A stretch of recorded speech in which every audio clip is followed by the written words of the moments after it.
No one expected that the first hint to the theory of everything would come from a boy who delivered coffee, lived in an old car, and had never attended college.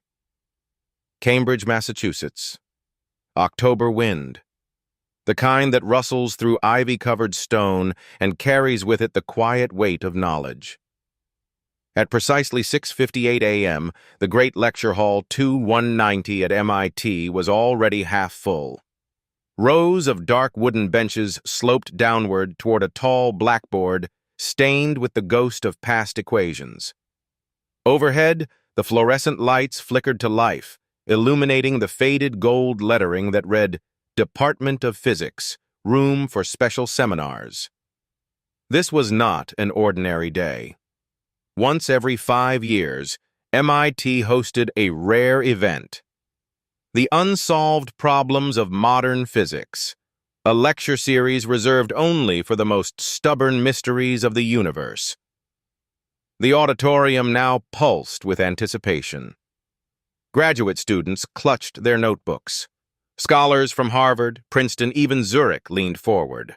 Something historic was always possible in this room. Then came the sound of footsteps, slow, deliberate. Professor Alfred Renner, tall and skeletal with a silver beard and sunken cheeks, walked to the center stage. Despite his frail form, his presence commanded stillness. He was a living legend, a former architect of quantum field corrections in curved space-time. Some whispered he had once come close to unifying the two great forces, gravity and quantum mechanics, until grief shattered his work. He placed a piece of chalk against the board. With steady, slanting strokes, he wrote the question that had haunted his generation. How can one model quantum fluctuations within a dynamic gravitational field? A silence followed. Not the silence of confusion, but of reverence. It was a question that lived beyond textbooks, a question that had broken careers and hardened minds. At the back of the room, a boy entered, unnoticed. Thin, quiet, wearing a thrifted jacket and muddy sneakers, he carried a tray of cardboard coffee cups. His name was Micah Duvall, 16 years old. He was not a student. He had no ID badge, no university email, no formal education past middle school.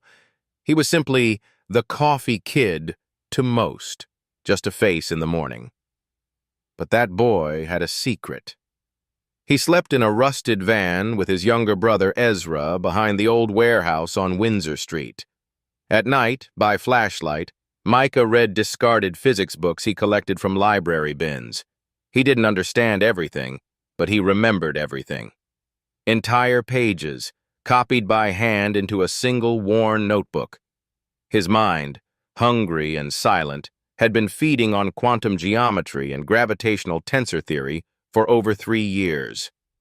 Today, as he set down a cup on Professor Renner's desk, he did what he never dared to do before. He looked up. On the board, the professor had written a formulation of the quantum gravity field, attempting to reconcile fluctuation terms with the curvature of space-time. Micah frowned. Something in the structure seemed off. The equations assumed a constant background manifold, but if the gravitational field was truly variable, wouldn't the coordinate mapping need adaptation? The boy hesitated, his throat dry. Then, softly, he raised his hand. "Excuse me, sir," he said. The voice was so unexpected, so small and out of place, that no one responded at first. Professor Renner turned. He squinted toward the back of the room where Micah stood, still holding the now empty tray. "Yes?" Renner asked, more curious than annoyed. Micah cleared his throat. "I'm sorry to interrupt, but if the background space is dynamic, shouldn't we reconsider how the system is being mapped? Maybe the instability in the quantum fluctuations comes from the coordinate assumption. I think we might need a different transformation, maybe something like a Dirac-like mapping, but adjusted for the curvature index." There was silence again. But it was not the same silence as before. This one carried the sound of breath being held. A graduate student blinked. Someone at the front lowered their pen. Professor Renner stared at the boy. "What did you say?" he asked. Micah swallowed. "I read it somewhere, or maybe I filled in the gaps. One of the pages in the book I had was torn. It was a paper about non-Euclidean spinor fields. The idea just stayed in my head." Renner approached the board slowly. He erased one line, rewrote another, this time using the boy's suggested framework. What emerged was a modified system, not complete, but compelling. It did not solve the problem, but it reframed the way one might ask it. The room stirred. A woman in the third row whispered, That's new. That shouldn't work. But it's not wrong." A physicist from Stanford leaned forward. "Whose student is he?" Renner looked up. "He's not enrolled," he said softly. "He delivers coffee." A long pause. Then someone, perhaps a young man trying to make a joke, said, "Well, I guess coffee isn't the only thing he delivers." Polite chuckles rose, but Renner did not smile. He was staring at Micah as if seeing something buried from decades past. Something once alive in himself, before tragedy and tenure dulled the hunger. "What's your name?" the professor asked. "Micah," the boy replied. "Micah Duval." Renner nodded once.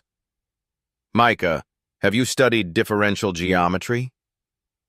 "No, sir," the boy said, "but I think about shapes in time a lot, especially the ones that don't repeat." Micah left quietly, no applause. No one followed him out. But something had shifted in that room. Among the minds that had long accepted the limits of current theory, there now flickered a new discomfort. A boy, untrained, unnamed, unseen, had reached into the heart of the greatest unsolved problem in physics and turned the question sideways. Later that night, Renner sat alone in his office, coffee untouched. He opened his drawer and pulled out an old photograph of his daughter, the one he lost to a rare illness long ago. She had once dreamed of becoming a physicist, too. Renner looked again at the adjusted equations on the chalkboard. Then he whispered, as if to the photograph, "I think I saw it again, darling. The hunger, the fire." Outside, the wind pressed against the glass. The same wind that brushed across the windshield of a parked van by the riverbank, where a boy was wrapping his younger brother in a blanket, a flashlight clutched between his teeth, as he turned the page of a weathered notebook. In the corner of the page, a sentence was scribbled.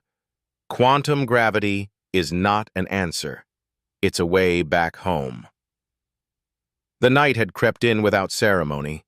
A thin rain fell across Cambridge, soft and unrelenting, tapping gently on windshields, gutters, and sleeping roofs.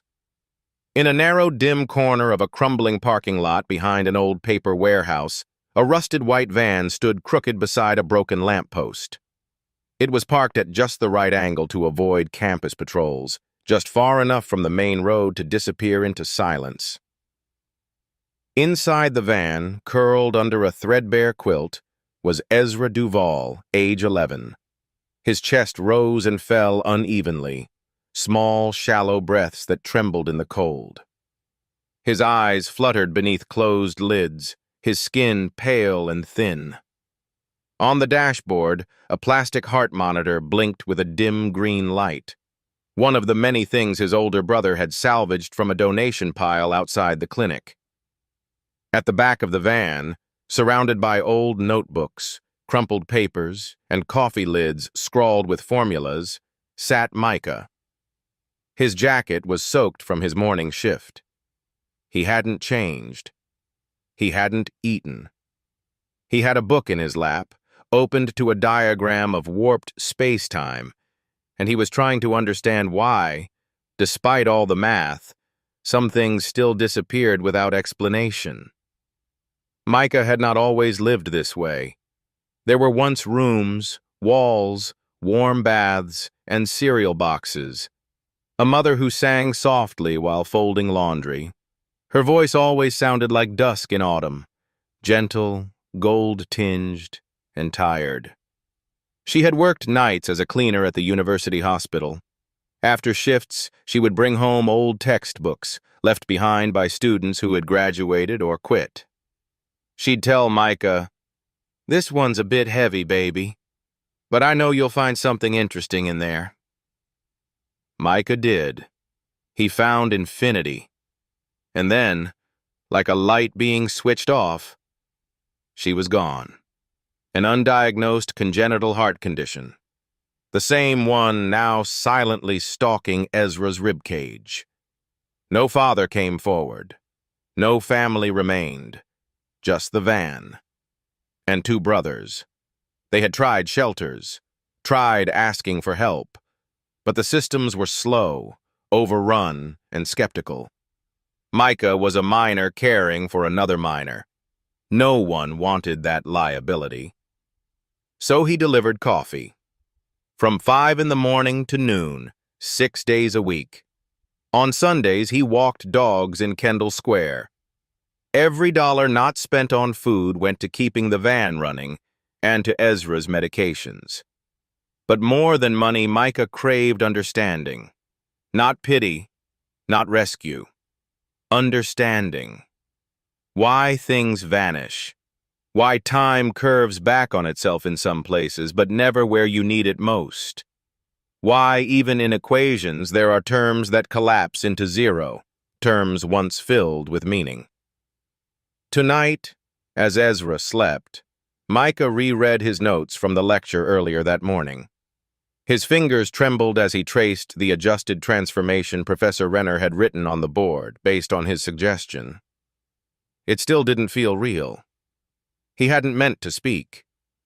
But when he saw the structure on the board, so close to what he'd drawn weeks ago on the back of a pizza box, he couldn't hold it in. He thought Renner would laugh, or worse, ignore him. But instead, the man had listened. For the first time in years, someone had looked at Micah not as a burden or a liability or an invisible ghost, but as a voice. Suddenly, a low, wet cough echoed from the front of the van. Micah froze. He was at Ezra's side in seconds. The boy was clutching his chest, eyes squeezed tight in pain. His lips were turning bluish at the edges. Micah grabbed the emergency inhaler and helped Ezra sit up. He murmured reassurances, though his own heart was racing. "Breathe with me, okay? 1, 2, 3. Minutes passed like hours. Eventually, the boy's breathing slowed. His hand dropped, limp, into Micah's. A tear slipped down Ezra's cheek. "It hurts, Micah." Micah brushed the hair from his brother's forehead. I know, little star. I'm right here."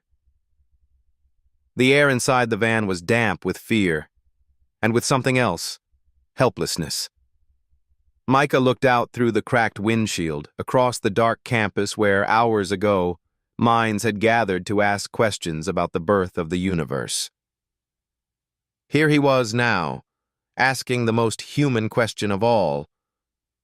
What if I can't save him? Later that night, when Ezra finally drifted into sleep, Micah walked outside into the rain. He didn't have a jacket anymore. He had given it to Ezra.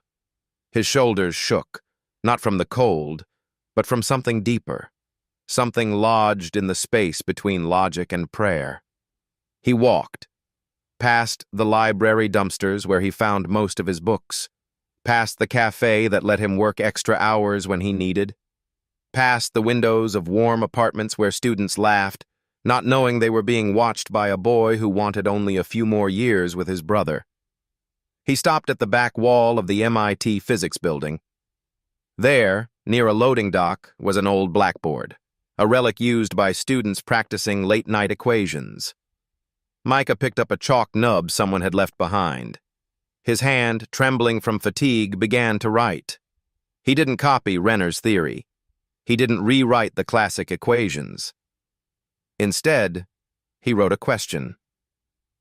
If gravity can bend light, can love bend time? He stared at it for a long while. Then, slowly, beneath it, he began to sketch a framework. Half math, half imagination. A structure where causality could be softened, where timelines might flex under deep emotional fields. It wasn't physics, not yet. But it was the beginning of a dream, one where he wouldn't have to choose between knowledge and care, between saving the world and saving Ezra. By dawn, the rain had stopped. The sky above MIT was quiet. Micah returned to the van. Ezra was still asleep, curled tightly around a worn copy of A Brief History of Time. A book neither brother fully understood but kept close anyway, like a grandfather's photograph. Micah took out his notebook. On the inside cover, he wrote a new sentence. To understand the universe is to understand why some people leave and how we go on loving them anyway. Then he opened a blank page, and he began to write. The office of Professor Alfred Renner was not a room so much as it was a memory chamber. Books, real books with cloth spines and yellowed pages, filled the walls from floor to ceiling. Stacks of journals formed quiet towers across the floor, like little monuments to thoughts long departed. One window, always slightly ajar, let in the breeze from the Charles River, as if the wind itself might someday whisper an answer to a riddle yet unsolved. On the left side of his desk sat a framed photograph, aged, cracked at the corner. A young girl with a crooked smile and eyes too bright for this world. She had once been 11. Her name was Clara. Renner had not said her name aloud in over a decade. He stared at the photo that night, long after the lecture hall had emptied, long after the students had gone home, long after the boy named Micah had vanished like fog. He couldn't stop thinking about the boy. Not just what he had said, but how he had said it. Softly, without arrogance, without even hope. Just the quiet certainty of someone who had thought.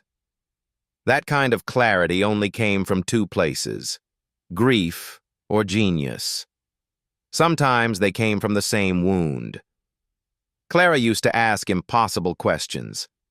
At 6, she once asked him, "Daddy, if time slows down near a black hole, does it stop when you miss someone too much?" He had laughed, not out of mockery, but awe. That was her gift, finding the sacred inside the ordinary. But then came the winter when she coughed too much, slept too long, and smiled too little. The doctors called it a rare immune failure, a genetic mystery, a cascade of collapse. Renner, a man who had mapped the warp of space-time, was helpless before his daughter's fading light. She died within 6 months. He never opened her room again. He stopped attending conferences. He stopped teaching undergraduates. He devoted himself to theoretical pursuits that were cold, elegant, and bloodless because they were safer. Until that morning, when a boy with a coffee tray said something that made him feel, for the first time in years, alive. 2 days later, Renner did something he hadn't done in a decade. He walked to the little coffee shop across from Building 8. The bell above the door jingled softly. The barista, a tired woman in her 50s with chipped nail polish, looked up in surprise. "Professor Renner?" "I'm looking for the boy," he said. "The one who brings your morning orders." She looked puzzled, then nodded. "Micah. Quiet kid. Doesn't talk much. Works every shift I give him. Never late." "Do you know where he lives?" The woman hesitated. Somewhere near Windsor Street. I think he lives in his car. Renner's breath caught. He's homeless? The woman shrugged, but her eyes were gentle. He takes care of his little brother. Sick kid. Sweet as can be. Renner stood very still. Then, without another word, he turned and walked out. That evening, after sunset, he walked to Windsor Street. Slowly, uncertain of what he was looking for. And then, at the edge of a forgotten parking lot, he saw it. A white van, quiet, crooked, parked beneath a broken lamp. The windows were fogged from inside. He almost turned back. But then he saw movement. A faint shadow. A boy's silhouette, writing something against the back window with his finger. Equations. Diagrams. Curves and loops. Micah. Renner did not knock. He could not bring himself to interrupt that fragile world. He walked away, but in his coat pocket he clenched a folded envelope, one that held a handwritten recommendation letter addressed to the MIT Open Access Lab, requesting special visitor status for an unnamed, young independent researcher. The next morning, Micah arrived at the cafe to pick up the usual tray of orders. Before the barista could speak, a man stepped forward from the corner.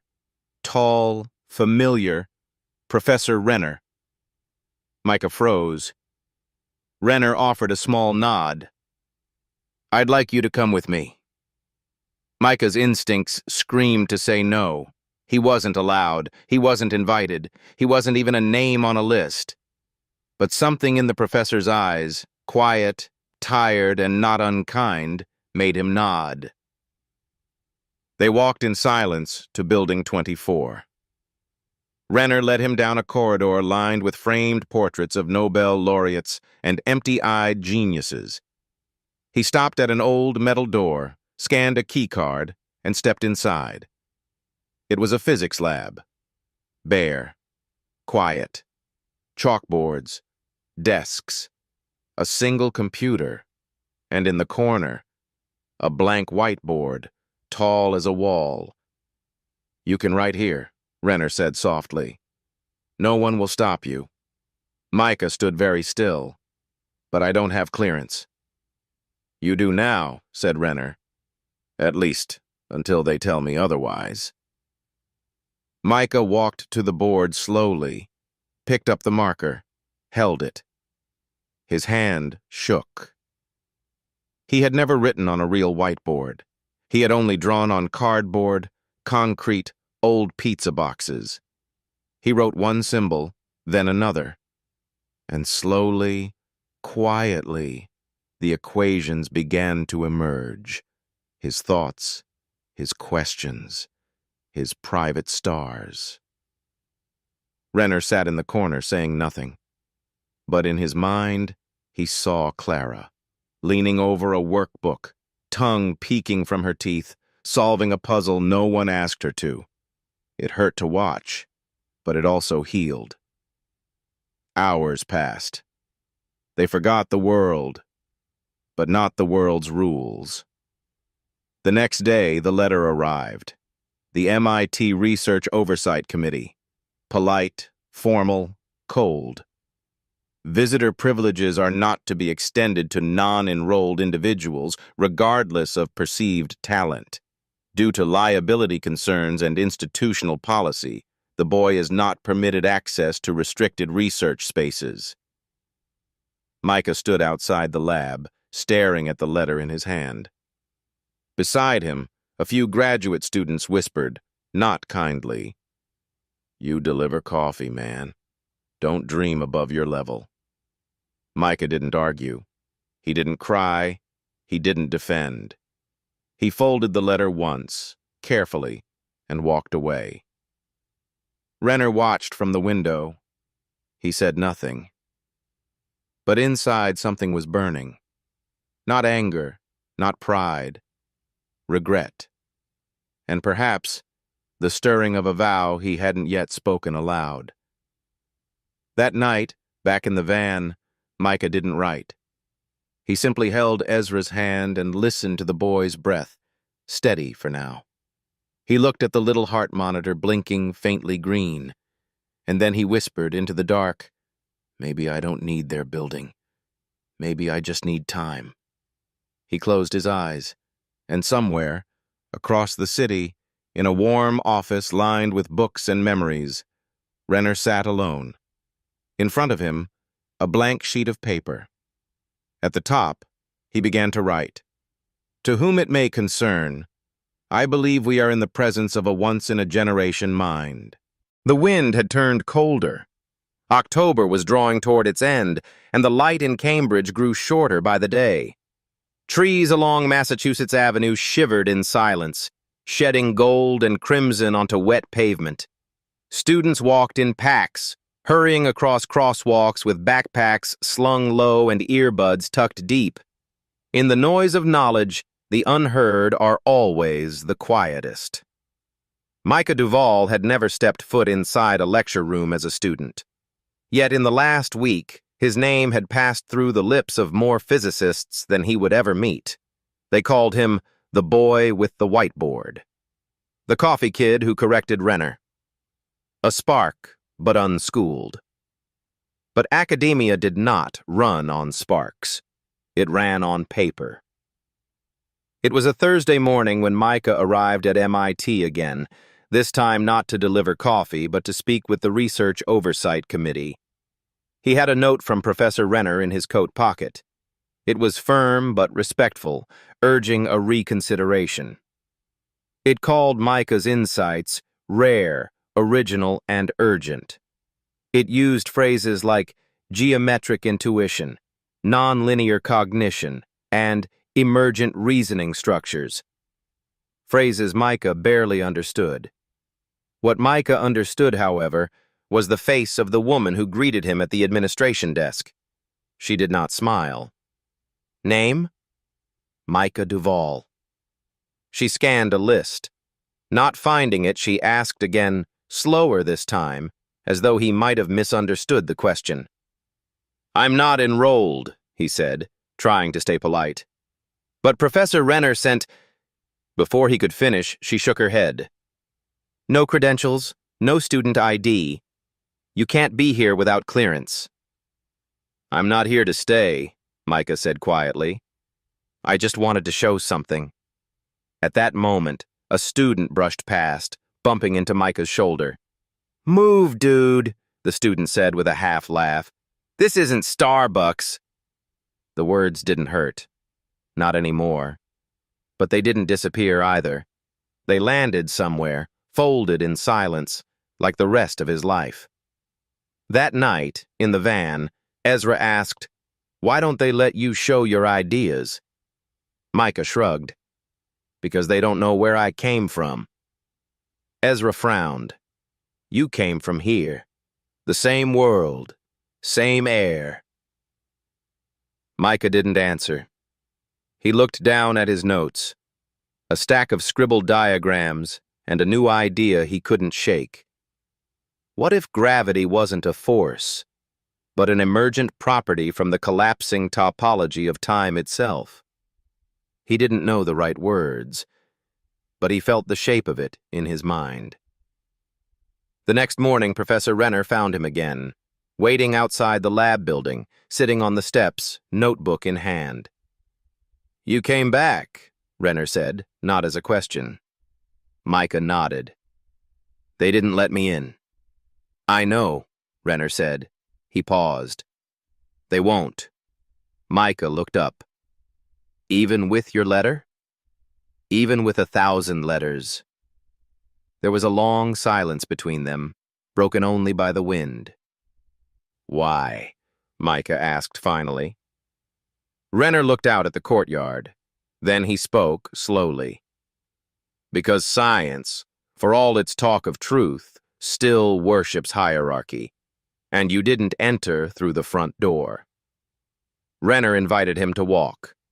They circled the empty quad, passing by the old observatory, where Einstein himself had once lectured. "Let me ask you," Renner said, What do you want out of all this? Micah thought for a long time. I want to know why things fall apart, he said. Why time only moves forward. Why gravity pulls, even when we don't want it to. Renner gave a sad smile. And if you're never given permission to study? Micah turned to him. Then I'll study anyway. Back at the cafe that evening, the barista handed Micah an envelope. No return address, she said. But someone dropped this off and said it's for you. Micah opened it under the flickering kitchen light in the back. Inside was a simple sheet of paper. Invitation to the Massachusetts Young Theoretical Science Colloquium. You have been nominated by Dr. A. Renner for submission of independent work. He read it 3 times. It was real. He was being invited to present. The following week, Micah prepared his submission, a series of hand-drawn models showing how localized temporal deformation might affect quantum field interactions near rotating massive bodies. He called it Gravitational Echoes in Broken Time. He didn't know if the math was perfect, but it was honest. It was his. Renner reviewed it with quiet awe. You're proposing that quantum fluctuations don't happen in time, but as time. Micah nodded. Maybe time isn't just a container. Maybe it's part of the field. Renner whispered, Good God. The submission went out on a Monday. By Thursday, trouble came. A man in a gray coat appeared at Renner's office. Professor Kroll, once a promising physicist, now more a politician in tweed, sharp, skeptical, and bitterly envious. You've made a mistake, Kroll said, dropping a folder on the desk. Renner opened it. Inside were printouts. Micah's submission, side by side with an old, restricted draft paper Renner had once authored, never published. This boy, Kroll said coldly, has accessed unauthorized material. Renner stood up. That's impossible. He's never touched my archives. Kroll didn't blink. Then how do you explain the similarities? Renner slammed the folder shut. Because he thinks. He sees. The resemblance isn't theft, it's convergence. Kroll sneered. No one who sells coffee understands quantum geometry. The next day, MIT sent a formal notice. Until an investigation was complete, Micah Duvall was banned from campus. Renner's access to youth mentorship programs was suspended. The letter used words like integrity, security, protocol. Not once did it use the word truth. When the cafe owner showed Micah the letter, her hands trembled. I'm sorry, baby. I don't know why they're doing this. Micah didn't say anything. He folded the letter and walked out into the rain. Back in the van, Ezra asked, Did something bad happen? Micah nodded. They think I stole an idea. Did you? Micah looked at him. No, I just listened hard enough to hear it. Ezra stared at him for a moment, then said quietly, Then it's theirs to be afraid of. Not yours. That night, Micah sat alone and wrote in his notebook. They said I can't go inside, so I will learn from the outside until the walls forget where the door was. The van was colder now. The wind had turned sharper, and the blankets weren't enough. Some nights, Micah wrapped Ezra in both their coats, choosing to shiver alone rather than risk another coughing fit from his brother. But still, every evening, once Ezra fell asleep, Micah lit the small lantern wedged between the seats and opened his notebook. The pages had gone soft at the edges, rippled from the nights he'd studied through sweat, tears, and rain. Each page was a monument, not to answers, but to stubbornness. He had no access to laboratories, no mentors, no supercomputers. But he had something else. A salvaged laptop, duct-taped at the hinge, running open-source software Micah barely knew how to pronounce. He spent hours watching online lectures with half audio, taught by professors he'd never meet, using terms like metric tensor deformations, Planck scale topology, renormalized Hamiltonians. Micah paused each sentence, wrote it down, rewrote it, tried it backwards, graphed it on paper, then closed his eyes and asked, "What does this feel like?" Because that was how he thought, not in jargon, but in shapes, curves, echoes, silence. He didn't memorize formulas. He listened for the gravity in them, the tug between terms, the tension where logic frayed and space bent. And slowly, something began to emerge. It started with a diagram Micah couldn't stop seeing in his sleep. A bridge. Not a physical bridge, but a structure. Curved, symmetrical, trembling slightly. It connected two entirely different fields of mathematics. On one side, gravity, the curvature of space and time. On the other, quantum probability, the strange, flickering dance of energy at subatomic scales. In every textbook, the two refused to speak to each other. Micah had read the same thing in a dozen ways. Gravity is geometric, quantum physics is statistical, they obey different gods. But what if, Micah thought, they were both shadows of a third thing? Not geometry, not probability, but instinctive mapping, a felt relationship between energy and curvature. He called it the intuitive geometric bridge. He had no idea if that was a real term, but to him it made sense.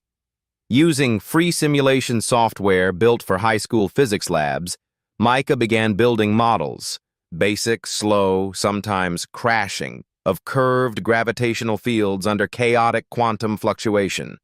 He couldn't simulate black holes or quantum foam, but he could simulate motion. He could watch how imaginary particles moved in an imaginary universe that obeyed his own rules. What he discovered made his breath stop. Every time he introduced a certain angular shift, a simple curvature Micah called the fold, the system stabilized. The chaotic fluctuations stopped spiraling. They harmonized, not flattened, not frozen, not just synchronized. Like a heartbeat after arrhythmia. He flipped back through his notes, the textbooks, the lectures. No one had documented this exact pattern. No one had described this particular alignment, a kind of temporal coherence within microgravity deformations. He didn't know if it was important, but to him, it was sacred. He didn't know what to call the result. He wasn't sure it was even a result. He wrote in his notebook, "A field that folds gravity and time into a shared rhythm, where the probabilistic nature of matter stops being a problem and starts being a message." Then beneath that, in smaller print, "I don't know what I'm doing, but it feels honest." That night, Ezra had another episode. His breaths came sharp and high, hands clutching at his chest. Micah rushed out, carrying his brother into the street. No time to think, no money for a cab. He ran, blocks blurred, cars honked, rain slicked the sidewalk. He ran until his legs buckled outside the hospital doors. Inside, nurses rushed Ezra into the pediatric cardiac unit. Micah collapsed on the hallway bench, soaked in sweat, rain, and something deeper, the weight of helplessness. He whispered, "All the equations in the world, and I still can't keep his heart beating." He cried, silently, so no one would hear and mistake it for weakness. Hours later, after Ezra was stabilized, a nurse handed Micah a paper bag with crackers and orange juice. He thanked her, then reached into his jacket and pulled out his notebook. His hands were still trembling, but he turned to a new page, and he wrote. By the end of that week, he had assembled it. A full speculative model, with diagrams, narrative, and math, describing how gravitational curvature could influence the timing of quantum decoherence, using a bridge constructed from intuitively mapped topological flows. He didn't call it a theory. He didn't even call it a paper. He titled it simply, Notes Toward a Unified Fold. He printed it out at a gas station printer. It took every last dollar on his prepaid card. The paper was stained at the corner, slightly tilted on one page, but the rest was clear. He placed it into a paper folder, held it to his chest, and sat beneath the oak tree behind MIT's administration building, the one that overlooked the dome, the one he wasn't allowed to enter. He whispered to no one in particular, I have nothing but this, and if no one reads it, at least I know I wrote it. He closed his eyes and leaned back against the tree. The wind rattled through the leaves, and for a brief second he felt the world pause, not out of respect, but out of shared weariness. The kind between a boy and a universe that never explained itself. Autumn was waning, and the air over Cambridge carried a bite that turned fingertips red and made breath visible in the morning light. But Micah felt none of it. He was trembling, not from cold, but from something worse. Humiliation. It began with a letter. 2 weeks after submitting his notes to the Massachusetts Young Theoretical Science Colloquium, Micah received an envelope, folded roughly, stamped with an institutional seal.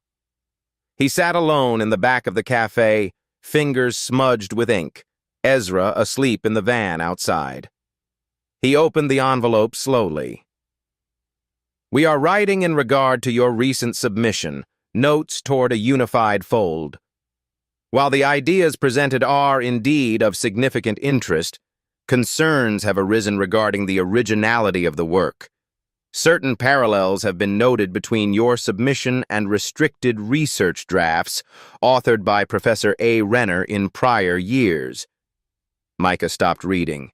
He could barely breathe. They were accusing him of theft. Across the street, in a conference room lined with black binders and frowns, Professor Kroll was laying down his case. A failed theorist turned gatekeeper, Kroll had long resented Renner's fame. And now, with one quiet boy and a vulnerable professor, he saw an opportunity to punish both. He had dug into Renner's private archives, drafts never published, frameworks never formalized, and highlighted similarities between one old idea and Micah's proposed fold, a half diagram, a phrase, a concept in motion. Renner objected. So did 2 other professors. But Kroll spoke louder. This child, he said with emphasis, has no formal education. He does not belong to any institution. And yet he produces a theory that mirrors confidential research? We cannot ignore the risk. Either he accessed documents illicitly, or Professor Renner disclosed sensitive material without authorization. He paused, then delivered the sentence that stuck like ash. No one who delivers coffee writes about quantum geometry, not without help, or not without theft. That afternoon, Micah was called into a small office behind the admin wing. The woman who had once turned him away now handed him another letter, her voice flat. You are formally prohibited from entering MIT grounds for the next 30 days. During this period, an academic review will be conducted. You are not to access university labs, facilities, or communicate with research faculty. Any breach may involve legal consequence. Micah looked down at the letter. He didn't argue, didn't cry, didn't ask who accused him. He simply said, I understand. Outside, in the courtyard, a few students gathered by the steps. One of them, a boy in a North Face jacket with a laptop tucked under his arm, called after him, "Next time, just write your own work, man. Einstein didn't need to plagiarize." Micah walked away, quiet, pale. Renner met him behind the bookstore, in the alley where the heat vents from the cafeteria warmed the bricks. "I'm sorry," he said, his voice like gravel. Micah looked up at him. There was no anger in his face, just the tired calm of someone who had expected this. "They don't believe people like me can think. Not without permission." Renner clenched his fists. "You didn't steal a thing." Micah shrugged. "But maybe I wasn't supposed to find it."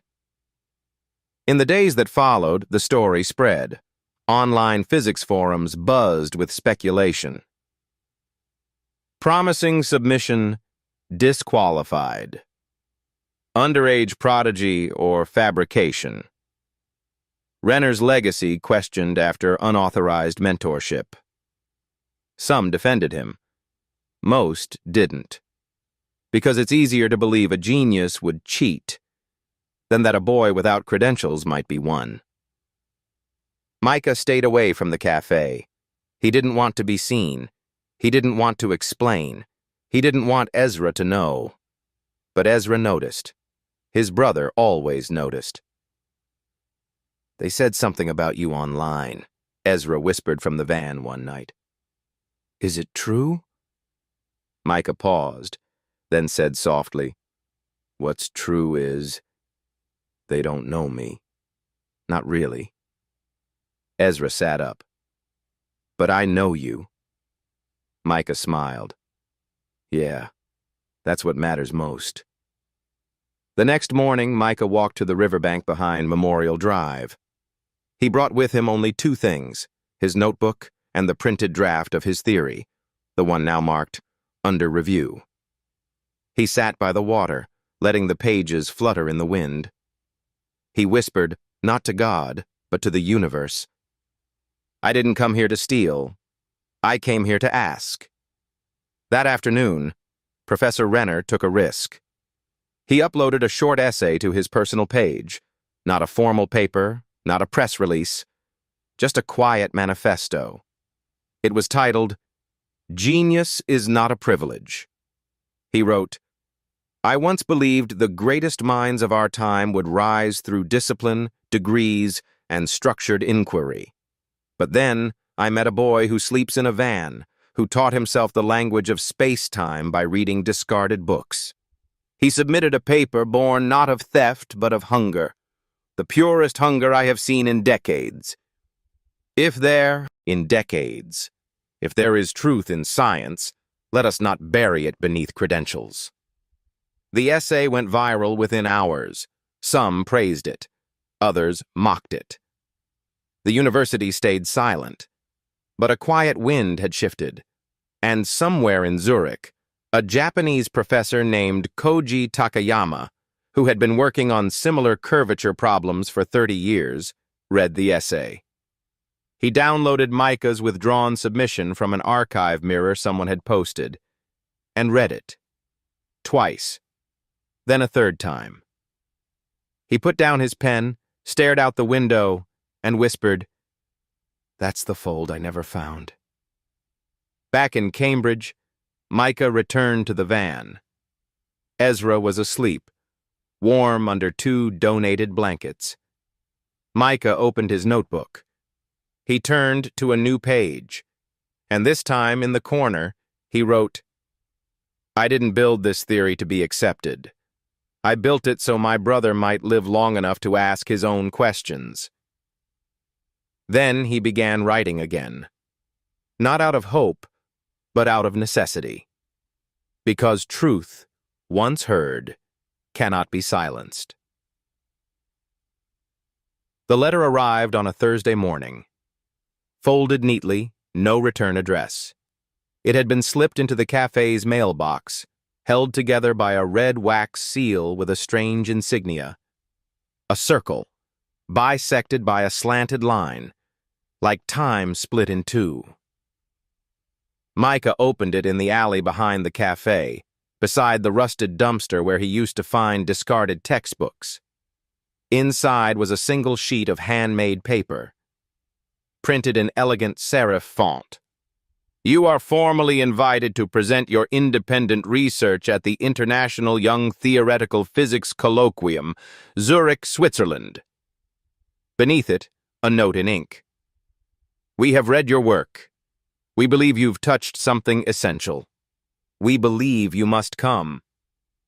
Signed, Koji Takayama, Ph.D., Chair of Quantum Geometry, ETH, Zurich. Micah read it 3 times. Then he folded it slowly, placed it in the pocket of his thrifted coat, and walked home. Home being the white van parked behind a boarded-up liquor store, where Ezra was sleeping beneath 2 donated quilts, his lips slightly blue from the morning chill. He didn't say anything right away. He didn't know how to say it. How do you tell the person you love most that the world is finally opening its door, but only if you leave them behind? That evening he sat beside Ezra with the letter in his lap. He read it aloud. Ezra didn't speak for a long time. Then he looked up, eyes full of something deeper than boyhood. Are you going? Micah shook his head. I can't. Ezra sat up. Why not? Micah didn't answer at first. Then he said quietly, You need me here. Ezra whispered, And you need to go. That night, Ezra's condition worsened. His breathing came in short, panicked bursts. His chest rose and fell unevenly. His fingers turned pale. Micah rushed him to the emergency room, again, on foot. There was no money for a cab, no time for hesitation. He ran through intersections, past restaurants with linen napkins, past students laughing beneath lamplight, past the world that did not see him. He arrived breathless. A nurse recognized him, took Ezra's body into careful hands. Micah collapsed on the cold bench outside the ER doors. The letter to Zurich was still in his pocket, crumpled now, damp with sweat. The doctor came out an hour later. She sat beside him. Your brother has a congenital valve defect, she said gently. It's worsening. Micah nodded. I know. He needs surgery soon. Micah looked at her. How soon? She didn't answer right away. Then softly, This winter, or we start to lose options. Micah closed his eyes. The doctor placed a hand on his shoulder. There are assistance programs, charities. We can help, but it'll take time. Micah nodded again, but time was the one thing he never had enough of. He didn't sleep that night. He sat by Ezra's hospital bed, staring at the EKG monitor. He didn't cry. He just watched the little green line blink and wondered how something so fragile could be the center of his whole universe. The next morning, he wrote a short reply to the Zurich committee. Thank you, but I cannot attend. The universe can wait.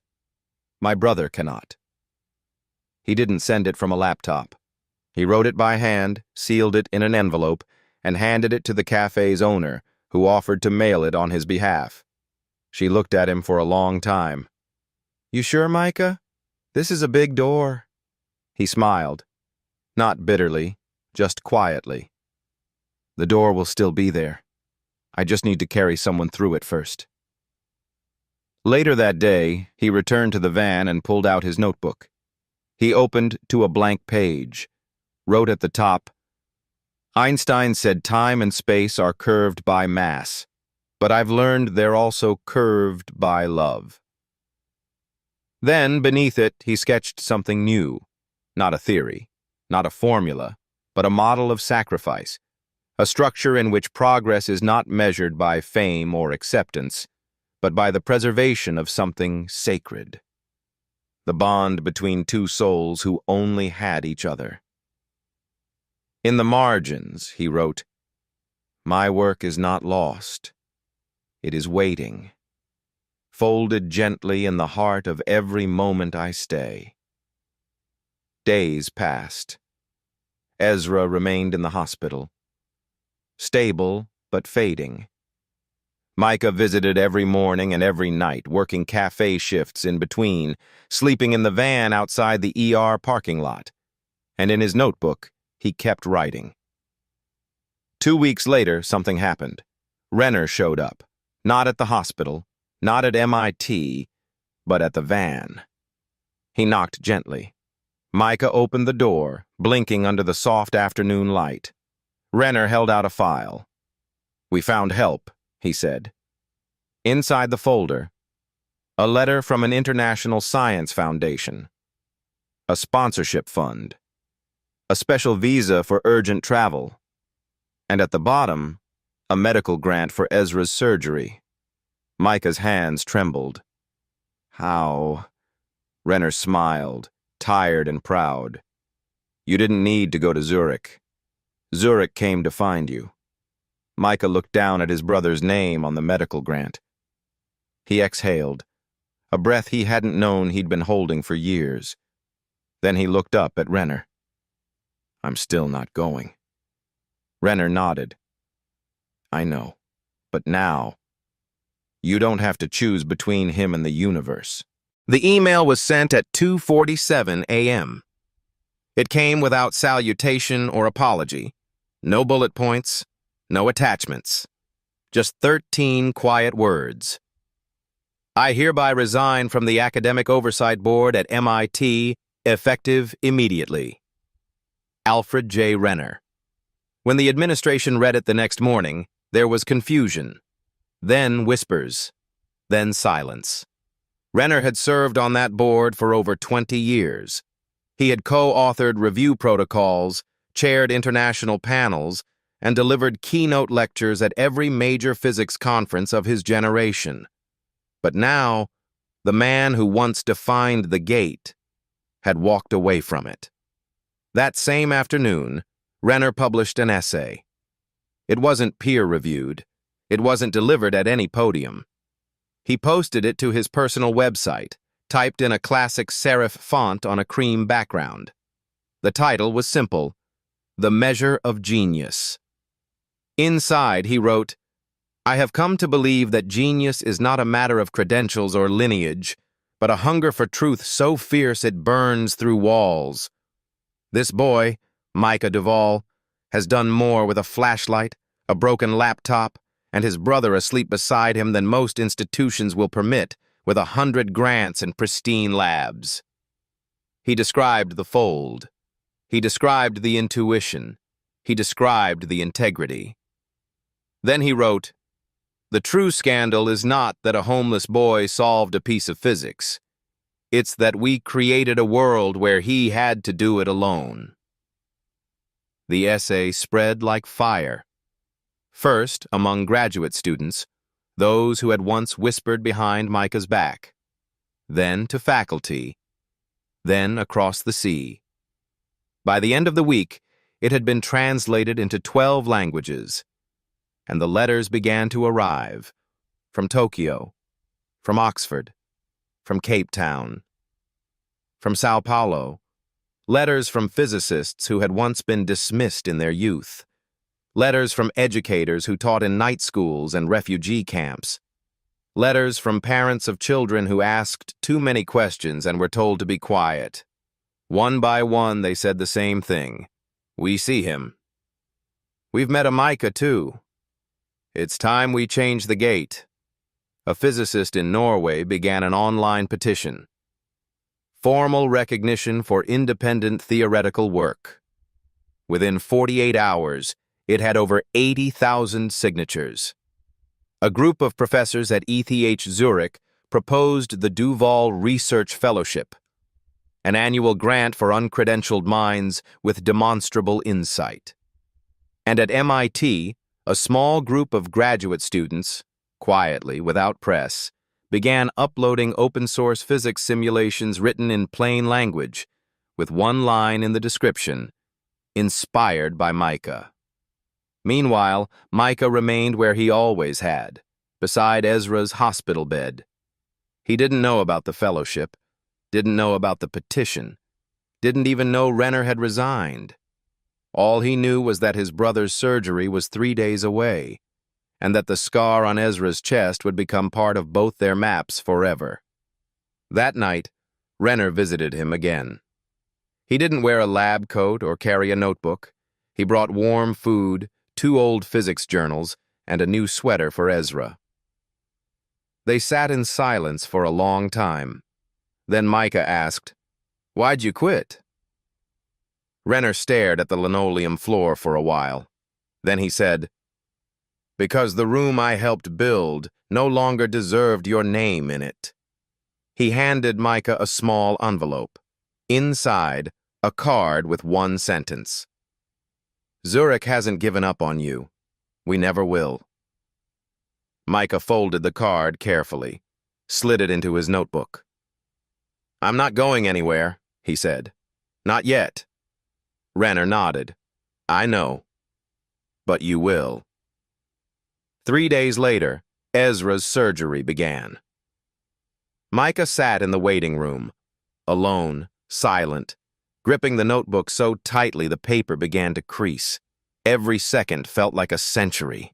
He didn't pray. He calculated. He imagined timelines. He drew folds in his mind, curving causality around his brother's heart. And when the surgeon finally walked out, removed his cap, and smiled, Micah exhaled for the first time in weeks. Ezra would live. The doctor said, "He'll need time, but the hard part is over." Micah cried, not loudly, just enough to feel real. That night he opened his notebook again, wrote on a new page, "Gravity pulls everything inward, but love lets things orbit. Just far enough to stay, just close enough to matter." Then below it, another note. "I will return to the stars, but now I understand. The light was always here." The flight to Zurich was quiet. Micah sat by the window, one hand on the armrest, the other wrapped around a worn notebook with corners curled like old leaves. He didn't own a suitcase. Just a small canvas bag with one change of clothes, a photo of Ezra smiling from his hospital bed, and a letter from Professor Renner, folded 12 times like a prayer. He didn't know what would happen in Zurich. He only knew why he was going, not for prestige, not to be believed, but because something inside him, something old and gentle and impossibly persistent, whispered, "You found something, Micah, and it wants to be heard." The train from the airport moved through the Swiss countryside like a dream unrolling itself. Green hills, glass lakes, scattered villages under soft sky. Micah looked out the window and thought of his mother, how she used to whisper equations in the laundry steam, how she believed the stars didn't belong to the rich or the famous, but to those who stayed curious, even when no one was watching. "Every child touches the edge of the infinite," she once said. "Some just don't let go." He arrived at MIT.He Zurich on a cold morning, wrapped in his brother's old scarf. The building stood tall, stone and light, wrapped in the breath of generations. Somewhere inside, Albert Einstein had once scribbled on a wall. Somewhere else, Erwin Schrödinger had paused before a lecture to wonder why light had 2 natures. And now, in the central hall, Micah Duval stood, 16, in a wrinkled shirt and scuffed shoes, holding no degree, no slides, no credentials, just a chalkboard, and a heart that had not forgotten the van. There was no fanfare, just a quiet room, half full, a few gray-haired physicists, a row of students, skeptical but curious. A translator, a clock, a microphone he didn't use. Micah walked to the front, took a piece of chalk, and began. He didn't start with equations. He started with a story. When I was 12, my little brother asked me why people leave.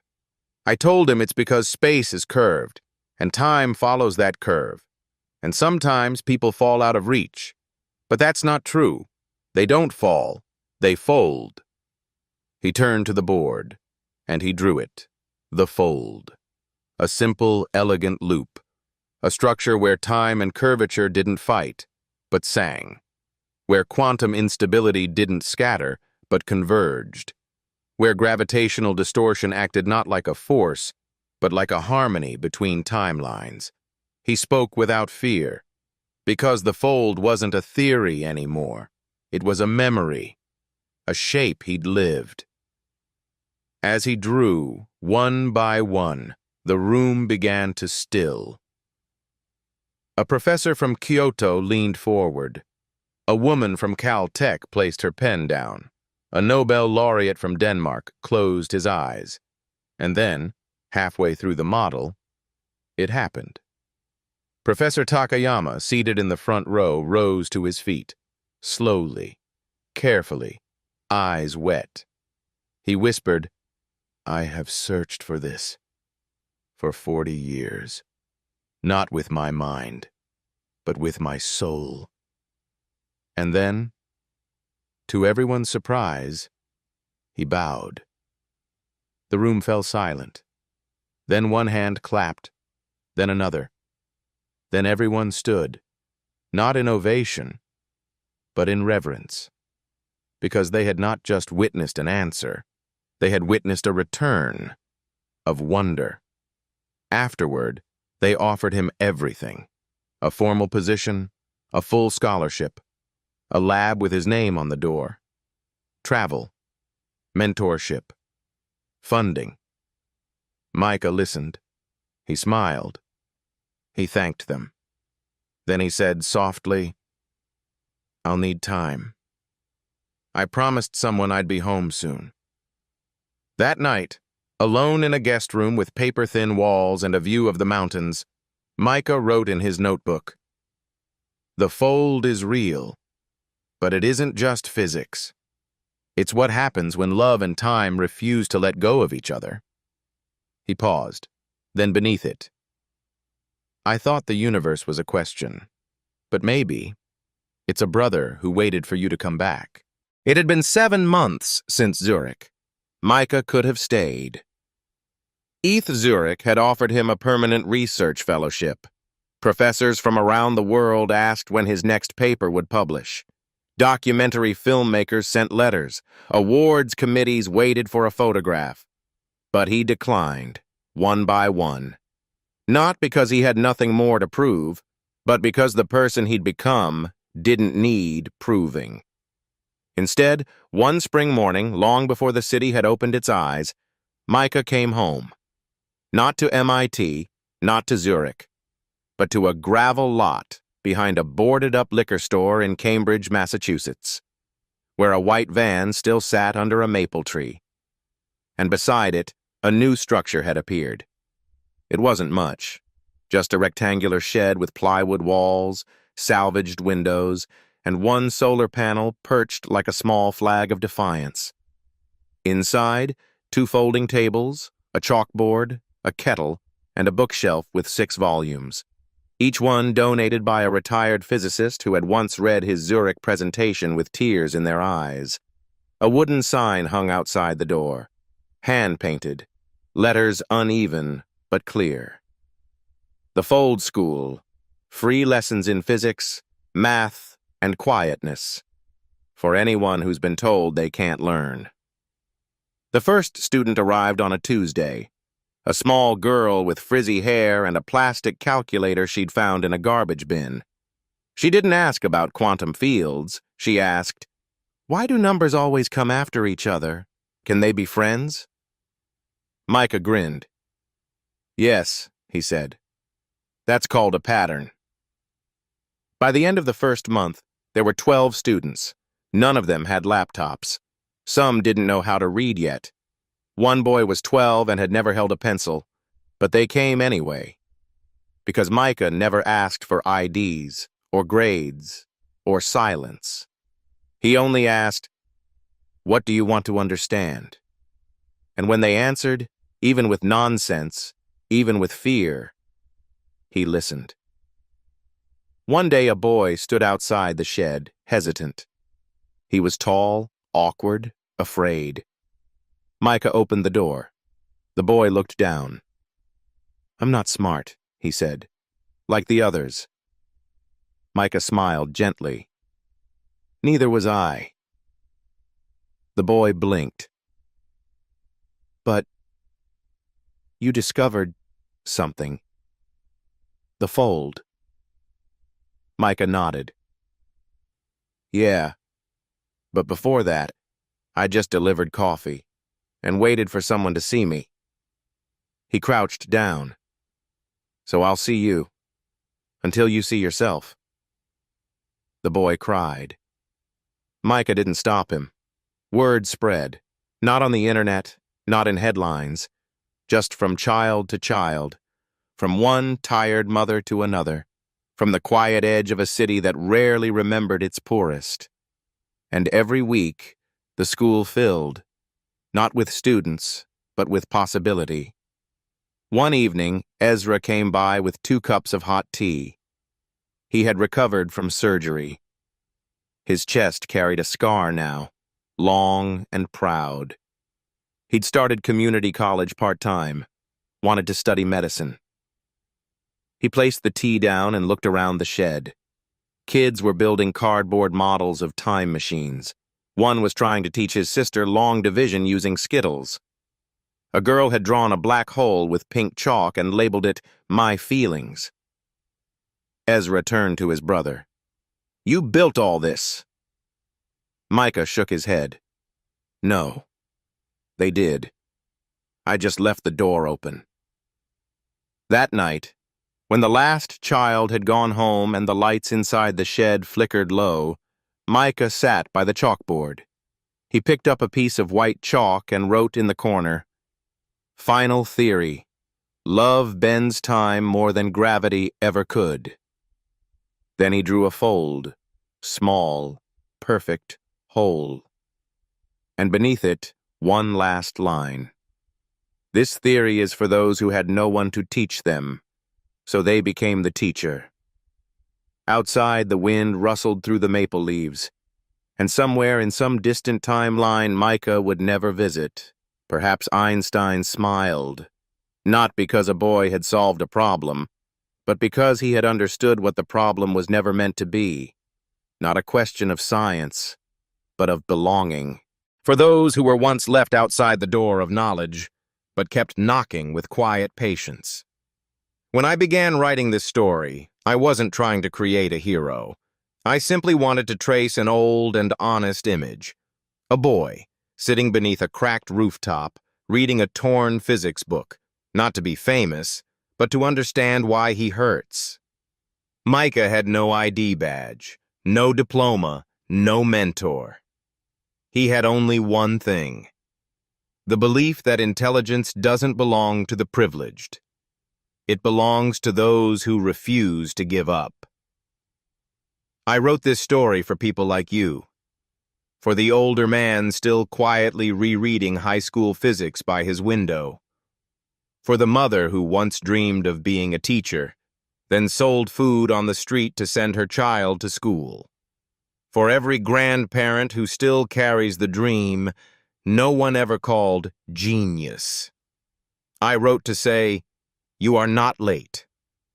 It is never too late to understand an equation.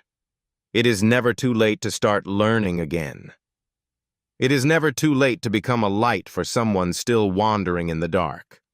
To my readers, especially the elders who chose to stay until the final page, I bow in gratitude. In a world that runs fast, you chose to read slowly, think deeply, and feel truly. That alone is a kind of quiet genius. Thank you for listening to the story of a homeless boy, not because he saved the world, but because he refused to let the world steal his kindness. Thank you for believing that a formula scribbled on the back of a pizza box can hold as much value as a peer-reviewed paper. Thank you for walking beside Micah, through the cold streets of Cambridge, the waiting rooms of hospitals, and the soft lantern light of a wooden shed behind a van. If this story touched you, please pass it on. To a child losing hope. To an old friend still grieving their abandoned dream. Or simply, pass it to yourself on the quietest night of the year. Because as Micah once wrote, the universe doesn't require you to be brilliant. It only asks that you don't walk away. And I ask the same. The author, for those who learn late but learn deeply,